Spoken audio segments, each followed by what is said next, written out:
I listen to all types of music, some good, some bad. But one of the genres that's really intrigued me for the past couple of years is vaporwave. It takes 80s and 90s musical styles such as smooth jazz, R&B, lounge music, and kind of combines them into one genre and combines it with the aesthetic of the decade. It originated in the early 2010s, making it probably one of the youngest genres that I listen to. And today I want to talk about a landmark album in the genre, Luxury Elite and St. Pepsi's Late Night Delight, and the controversy surrounding the album.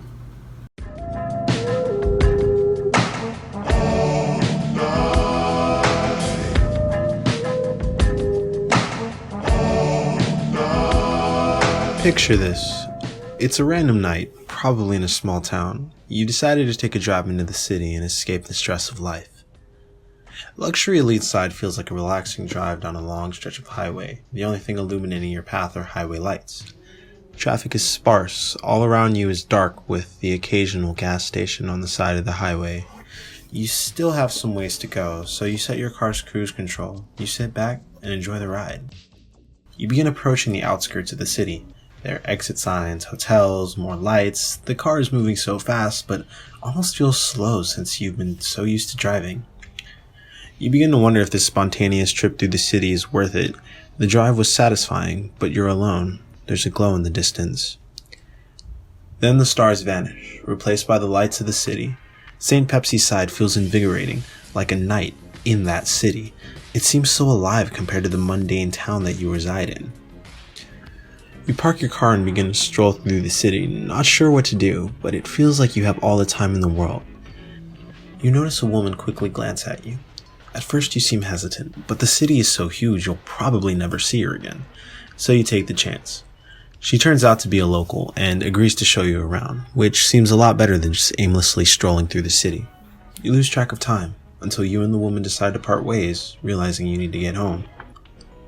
You begin the long walk back to your car. You're tired, but the city seems so awake still.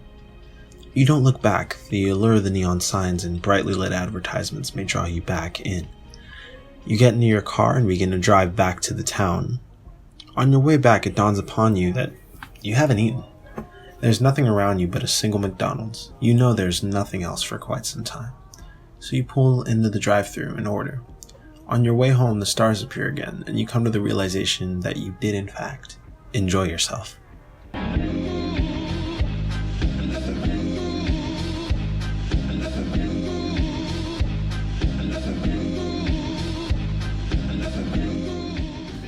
This album invokes nostalgia for a time perhaps before the listener was even born, but nonetheless, this entire album is a great listen from front to back, so if you got 30 minutes to kill, I highly recommend listening to it. The album is a collaboration between Skylar Spence, then going by St. Pepsi, and the largely anonymous Luxury Elite. Up to this point, Luxury released Atlas of Fictional Islands / Customer Service with Mensa Group International 1, 2, and 3, as well as Rose Quartz. And St. Pepsi, not having released his landmark album Hit Vibes, had released Laser Tag Zero, Triumph International, New Generation, World Tour, and Empire Building. So these two were definitely very active in the scene. However, how good this album actually is somewhat overshadowed by the amount of controversy surrounding the album itself.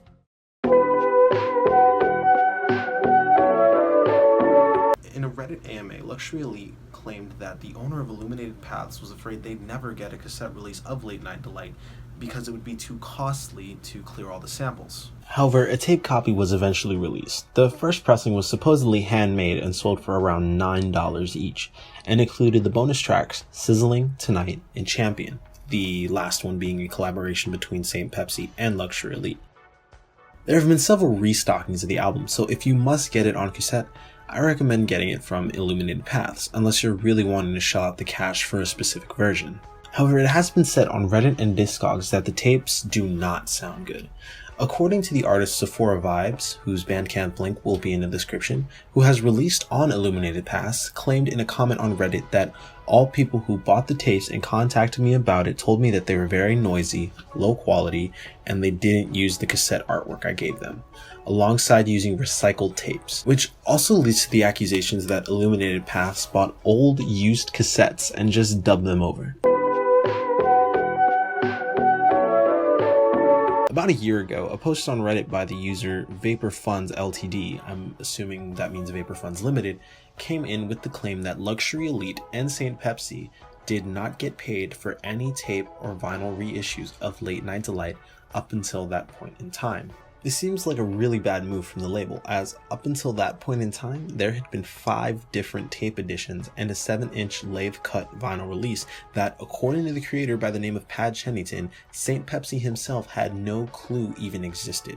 The original post has links to a tweet made by Luxury Elite herself that has since been deleted, claiming that both artists' compensation was a one-time payment of $25 and some free tapes from the original runs. Now, while these claims seem baseless at first, Luxury Elite put out a tweet with the Media Fire download link to Late Night Delight stating, "Don't ever spend money digitally on Late Night Delight because that's something we were never okay with. Keep that in mind that they aren't getting paid for the music. And instead you can support Luxury Elite. Most of her stuff on her Bandcamp is either free or name your price." As for St. Pepsi, he now goes by Skylar Spence, and his full St. Pepsi discography is available on Bandcamp for $4.20, with the exception of Hit Vibes, which is free, and Late Night Delight, which Luxury Elite left us in the tweet.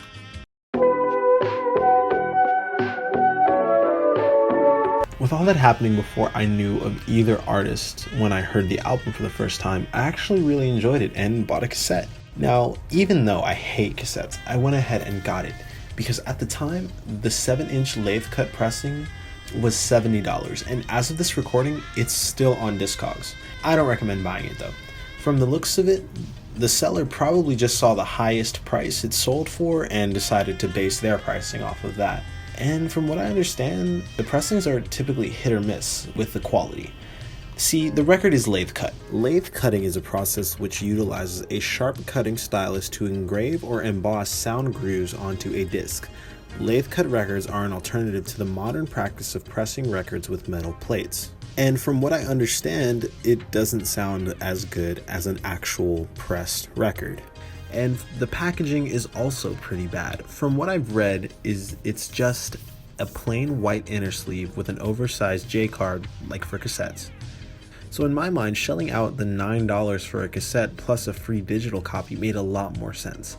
I still have eBay notifications for Late Night Delight vinyl just in case a sane person decides to put one up for sale. Then one day I received an email notification. I opened it and saw that someone was selling a copy for $199, but I didn't recognize the cover. There were no names displayed. It wasn't even a picture of the product. So I looked to Discogs and check it out, and Jesus, this record is expensive.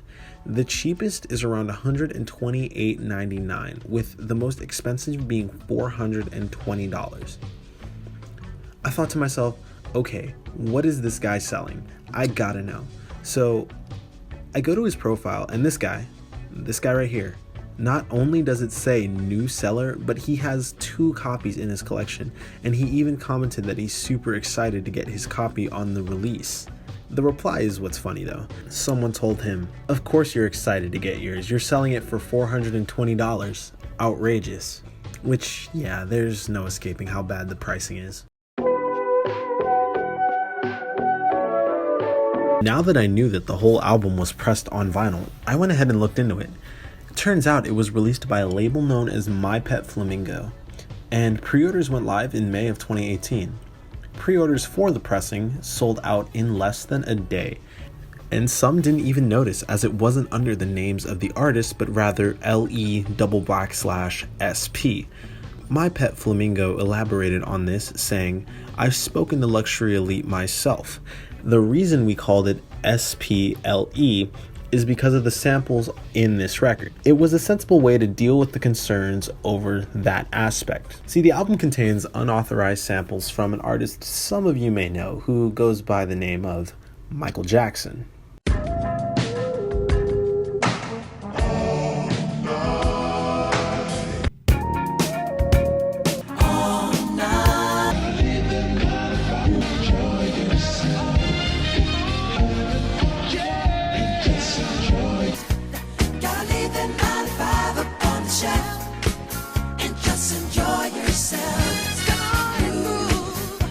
And was quickly deleted after sales had been completed.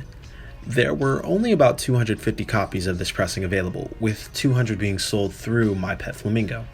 And don't worry, the artist got their cut, as was confirmed by My Pet Flamingo's official Reddit account, in the same comment, stating, "A lot of people are saying that people aren't being paid. It's nonsense. Luxury Elite has donated her share, like I have mine, to charity, and Illuminated Paths are going to receive St. Pepsi's share to be passed on as payment." So the album's profits went towards a good cause. Can't say the same about resellers' profits though. But what about the other 50 copies? Well, those are being sold through Illuminated Paths, and in mid-July 2018, a Reddit user by the name of John_Beaton posted a response email from IP, whom he contacted asking if there were any additional copies of Late Night Delight for sale. Well, he was in luck, as they told him, "We at IP figured on giving those who contacted us personally about this earlier than July 12th first dibs, before we go public with the few vinyls we shall actually have available." You know, as someone who collects vinyl, it just is kind of funny that a record label that has pressed vinyl records in the past doesn't know that the plural of vinyl is vinyl. Now, I understand it's probably something like really minuscule. I mean, it's a typo. But at the same time, when a label doesn't know that that's what it means, it kind of makes you wonder how they treat the records in like the warehouse or wherever the records are kept. Maybe I'm just looking too deep into it, but whatever, side rant over. It's really cool though how a label is giving first dibs to the people who genuinely missed out on the record. I understand that this was a UK label that did it, so the times were maybe more relative to the UK. But then I remember this is the same label that didn't pay their artist and sent people who paid full price for brand new cassettes used and dubbed over cassettes. Seeing as how My Pet Flamingo had these pegged at $30 US, and they're obviously going and will go online for quite a bit more, noticed as high as $130 US in some cases. How does $59.99 US plus $10 shipping sound? This is Tyler the Creator's Flower Boy. It is a double LP gatefold and comes with a full color poster. I paid $40 for this. This is Pine Grove's Everything So Far. This album is also a gatefold double LP and comes with a full color lyric booklet. I paid $30 for this. This album is very plain. Single LP, white inner sleeve, $60, brand new, from the record label. If these were aftermarket prices, okay, that's cool. That might actually make more sense than $420. But this is an actual label doing this. So where's the money going? Are they charging $60 so they can pocket half? They're basically saying, we know retail prices are reasonable, but scalpers are selling them for almost 10 times more. How about we charge double plus shipping? And we'll even charge you for a t-shirt if you want one. On July 22nd, 2018, Illuminated Paths released a statement on their official Facebook page regarding the Late Night Delight 12-inch vinyl, in which they said, "Due to the recent surge in popularity, IP unfortunately will not have enough copies of the Late Night Delight 12-inch available to post them upon our Bandcamp. So if you're reading this and are still interested, simply PM us here at our IP Facebook page or shoot us an email for your chance at Ultimate Earhole Bliss." And yes, they are still charging $60 per record, plus $10 shipping. While the $60 price tag is less than the 3 figures that most resellers want for this album, I think with pressings that are in very high demand, a label can do one of two things. The first and more obvious choice would be release another pressing. Since it's in high demand, that will drive the price on the secondary market somewhat down. However, what they basically said here is, we noticed our records are being flipped. Maybe My Pet Flamingo has more. Oh, wait, we're it, aren't we? Dang it. With that being said, after the $60 price tag, what will these records be worth on the secondary market? Will they go up even more? I also find it strange that with this public post, nowhere does it say the price of the album, which kind of makes it a little more shady. My Pet Flamingo were very upfront with where the funds were going. They outright said that they were going to charity. As for Illuminated Paths, they decided to keep the whole price under wraps except for the people that contacted them. Illuminated Paths are also deleting comments that don't have to do with inquiries. And one Reddit user claimed that they posted a comment stating that Illuminated Paths want $70 after shipping for that record, and the comment was immediately deleted. However, whether or not their intentions were to keep the price under wraps or not, or they just wanted to keep the post quiet, is unknown. Which kind of sucks that such a great release will always be surrounded by so many issues.